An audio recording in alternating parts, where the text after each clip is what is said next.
ಅಣ್ಣ ಸಕ್ಕರೆ ಕಾರ್ಖಾನೆಯನ್ನು ಪ್ರಾರಂಭಕ್ಕೆ ಈಗಾಗಲೇ ಸರ್ಕಾರದ ಬಹುತೇಕ ದಾಖಲಾತಿಗಳನ್ನು ಪಡೆದುಕೊಂಡು ಈಗೇನು ಬಂಟ್ವಾಳ ಗ್ರಾಮದಲ್ಲಿ ಗ್ರಾಮ ಪಂಚಾಯತಿಯಿಂದ NOCಯನ್ನು ಪಡೀಲಿಕ್ಕೆ ಕಾರ್ಖಾನೆಯವರಿಂದ ಪತ್ರ ವ್ಯವಹಾರವನ್ನು ಮಾಡಿದ್ದಾರೆ.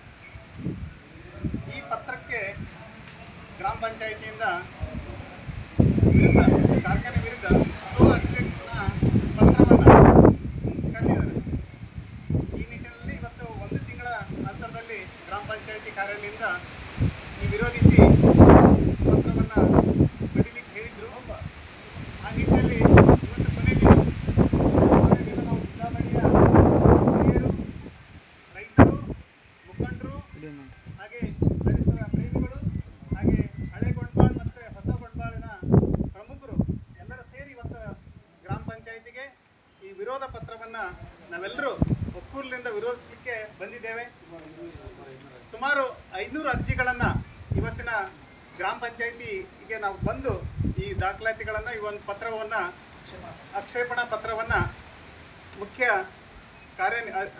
ಗ್ರಾಮ ಪಂಚಾಯತ್ ಅಧ್ಯಕ್ಷರು ಹಾಗೂ ಅಭಿವೃದ್ಧಿ ಅಧಿಕಾರಿಗಳ ಮುಖಾಂತರ ಇದನ್ನು ವಿರೋಧವನ್ನು ವ್ಯಕ್ತಪಡಿಸುವಂಥ ಕೆಲಸಕ್ಕೆ ಇವತ್ತೆಲ್ಲರೂ ನಾವು ಕೈ ಜೋಡಿಸಿದ್ದೇವೆ.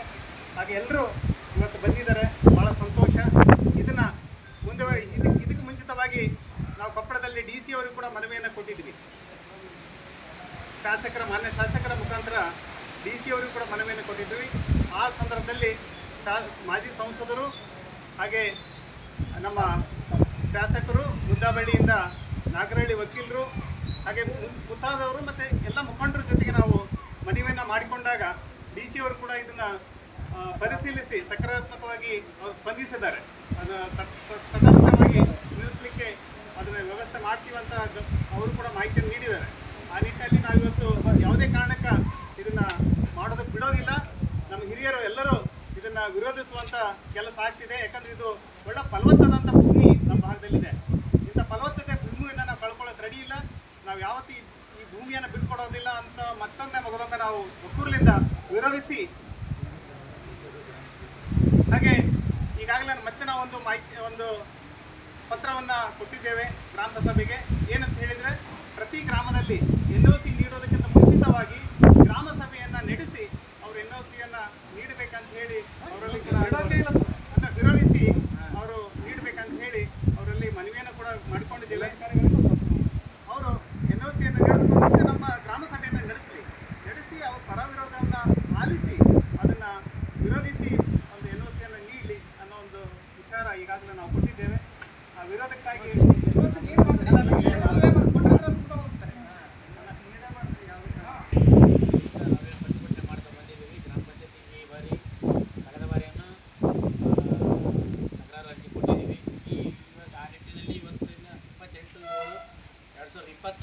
ಕೊನೆ ದಿನಾಂಕ ಇತ್ತು. ಇವತ್ತು ಒಂದೇ ದಿವಸಕ್ಕೆ ಒಂದು 500ಕ್ಕಿಂತ ಹೆಚ್ಚು ಸ್ವಯಂಕೃತವಾಗಿ ಅರ್ಜಿ ಬಂದಿದೆ. ಕೊಡಕ್ಕೆ ನಾವು 3 ಗ್ರಾಮಸ್ಥರು ಬಂದಿದ್ದೇವೆ. ತದನಂತರ ಈ ಅರ್ಜಿ ಕೊಟ್ಟ ನಂತರ ಮತ್ತೊಂದು ಅರ್ಜಿ ಬರೆದಿದ್ದೀವಿ ನಾವು. ಗ್ರಾಮ ಸಭೆ ಪ್ರತಿಯೊಂದು ಗ್ರಾಮದಲ್ಲಿ ಪ್ರತ್ಯೇಕವಾಗಿ ಗ್ರಾಮ ಸಭೆ ಕಾರ್ಯಾಲಯದ ಅಧ್ಯಕ್ಷರಾಗಿರ್ಬೋದು, ಗ್ರಾಮ ಸಭೆ ಅಧಿಕಾರಿಗಳಾಗಿರ್ಬೋದು, ಗ್ರಾಮ ಸಭೆ ಮಾಡಬೇಕು. ವಿಷಯ ಅದು ಸಕ್ಕರೆ ಕಾರ್ಖಾನೆ ಅಂತಲೇ ವಿಷಯ ಹಾಕ್ಬೇಕಾದ್ರೆ ಬೇರೆ ವಿಷಯ ಹಾಕಿ ಚರ್ಚೆ ಮಾಡಬಾರ್ದು. ಸಕ್ಕರೆ ಕಾರ್ಖಾನೆ ಅಂತಂದು ಹೇಳಿ ಆ ವಿಷಯನ ಅದರಲ್ಲಿ ಮೆನ್ಷನ್ ಮಾಡಿ, ಯಾಕಂದ್ರೆ ನಾವು ಮುಂದಿನ ದಿನ ಕೋರ್ಟ್ಗೆ ಹೋಗ್ತೀವಿ. ನಾವು ವಿರುದ್ಧ ಕೋರ್ಟ್ಗೆ ಹೋಗ್ಬೇಕಾದ್ರೆ ನಮಗೆ ಬೇಕಾಗುತ್ತೆ, ಅದು ದಾಖಲಾತಿಗಳು ಬೇಕಾಗುತ್ತೆ. ಪ್ರತಿ ಗ್ರಾಮದಲ್ಲಿನೂ ಒಂದೇ ದಿವಸ ಇರಲಿ ಹೆಚ್ಚು ಕಡಿಮೆ ಮಾಡಿ ಪ್ರತಿಯೊಂದು ಗ್ರಾಮದಲ್ಲಿ ಇನ್ನೊಂದು 2 ದಿನದಲ್ಲಿ ಗ್ರಾಮ ಸಭೆ ಕರೆದು ಗ್ರಾಮ ಸಭೆಯಲ್ಲಿ ನೋಟಿಸ್ ಹಚ್ಚಿ ಚಂದ್ರ ಹೊಡೆದು ಯಾವುದೇ ರೀತಿ ಜನರಿಗೆ ಒಂದು ವಿಷಯ ತಿಳಿಸಿ ಗ್ರಾಮ ಸಭೆ ಮಾಡ್ಬೇಕಂದ್ರೆ ನಮ್ಮೆಲ್ಲರ ಮುಖಾಂತರ ಗ್ರಾಮದ ಪಂಚಾಯತಿ ಅಧಿಕಾರಿಗಳನ್ನ ಮನವಿ ಮಾಡ್ಕೊತಾ ಇದ್ದೀವಿ.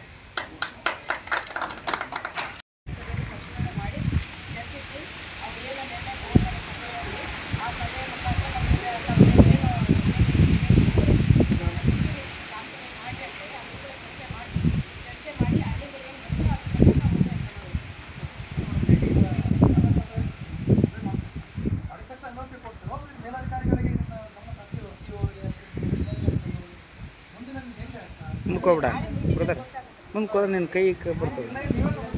ಅವ್ರು ಜೂಮ್ ಮಾಡಿ ವಿಡಿಯೋ ಮಾಡ್ತಾರೆ. ಯಾರು ನಾವು ಮಾತಾಡೋದು ಮಾತಾಡಲ್ಲ ಕಾಣುತ್ತೆ ಹಂಗಲ್ಲ. ಅವ್ರು ಜೂಮ್ ಮಾಡಿ ಅವರೊಬ್ಬರು ವಿಡಿಯೋ ಮಾತಾಡ್ತಾರೆ.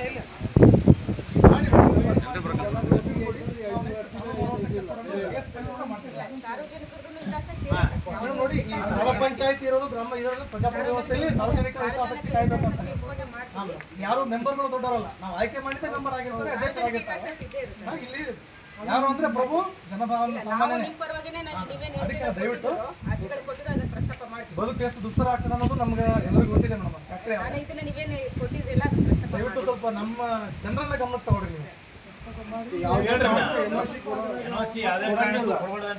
ನಾವೇನ್ ಕೊಟ್ಟು ನಿಮ್ಮರ ಕಳ್ಸಿ ನೀವು ಅಷ್ಟೇ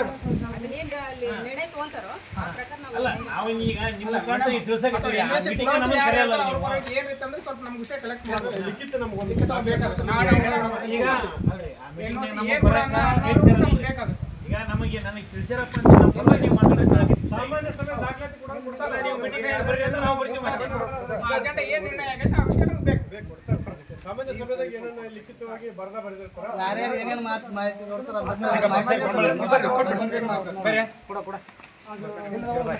ಸರ್